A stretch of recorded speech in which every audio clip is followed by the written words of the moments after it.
Asociacijos už gyvūnų teises aktyvistai šiandien Vilniuje bei Kaune, minėdami Tarptautinę gyvūnų teisių dieną, praeivius ragino susimastyti, iš ko gaminamos rankinės, batai, kailiniai bei kiti daiktai.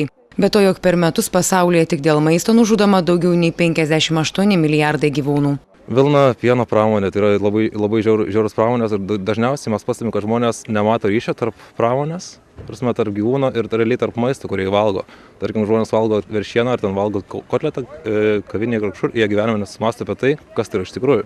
Ir mes matome iš savo akcijų, darome mieste, darome gatvėje, kad dauguma žmonių, kurie pamato tą vaizdą realybėj, kūno dalį, tarkim, kraujas ir kaulai ir visa kita, jie susiję automatiškai kyla negeros emocijos, neigiamos emocijos. Dauguma žmonių to valgydami nesusimąsto. Minėdami Tarptautinę gyvūnų teisių dieną, aktyvistai netiki, jog pavyks greitai pakeisti žmonių sąmonę, kad šie nevartotų gyvulinės kilmės produktų bei nenešiotų iš gyvūnų pagamintų drabužių. Tačiau jie įsitikinę, jog kalbėti apie tai reikia ir verta. Kardinalūs pokyčiai iš karto nevyksta, tam reikia gal šiek tiek priprasti, galbūt daugiau informacijos sužinoti, tačiau bet koks dalykas, kalbant apie veganizmą ar susijęs su gyvūnų teisėmis, užsimenant žmogui apie tai, dažniausiai žmonės susidomi šiais dalykais ir tai vis tiek kažką paliečia jų viduje, dėl to galbūt ne iš karto, tačiau pamažu žmonės mąsto ir galiausiai padaro kažkokius pokyčius savo. Jūs pati valgot mėsą? Žinoma, kad nevalgau nei mėsos, nei kitų gyvulinės kilmės produktų, skaitant kiaušinius, medų, žuvį. Kuomet už gyvūnų teises kovojantis aktyvistai sako, jog gyvūnų žudymas vardan mėsos pateisinamas kaip būtinas žmogaus organizmui produktas, eiliniai žmonės tikina, jog keisti įpročius ne tik kad sunku, bet ir neketina. Manau, kad perlenkiama lazda šitoje vietoje komunikacijos.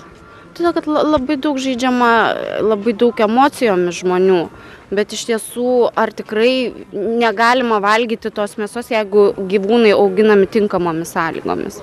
Aš manau, kad tai nekliūtis. Aš nežinau, ar jos pasieks savo tikslą.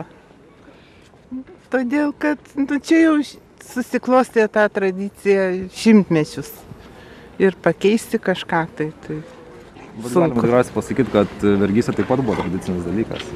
Tarkim, po to, kai Šarūnas pasakė kažką, tai kad nenaudokit to, jūs neatsisakysit nei pieno, nei odinių batų, nei mėsos?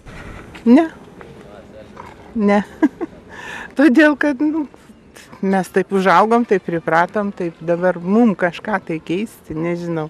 Kovojančių už gyvūnų teises aktyvistų teigimu žmonių mitybai, aprangai ir pramogoms išnaudojami gyvūnai neturi laisvės patenkinti esminių savo poreikių ir dažnai kenčia dėl jiems netinkamų, nenatūralių laikymo ir veisimo sąlygų.